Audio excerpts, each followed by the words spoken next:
விழுப்புரம் சுற்றுவட்டார பகுதிகளில் அதிகாலையில் பலத்த மழை கொட்டியது. இது தொடர்பான தகவல்களை செய்தியாளர் சிவச்சந்திரனிடம் கேட்கலாம். சிவச்சந்திரன், விவரங்களை நீங்க பதிவு செய்யலாம்.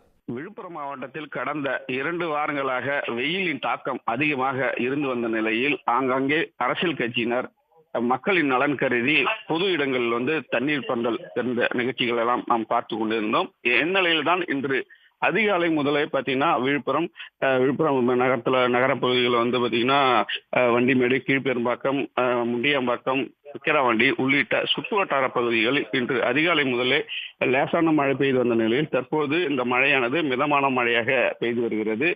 திடீரென பெய்த இந்த மழையின் காரணமாக மக்கள் மற்றும் விவசாயிகள் மகிழ்ச்சி அடைந்துள்ளனர். ஏனால் வெயிலின் தாக்கம் அதிகமாக இருந்து வந்த நிலையில் இந்த திடீரென பெய்த மழையின் காரணமாக குளிர்ச்சியான காற்று வீசுவதனால் பொதுமக்கள் இந்த எதிர்பாராத மழைக்காக மகிழ்ச்சி அடைந்துள்ளதை நம்மால் பார்க்க முடிகிறது.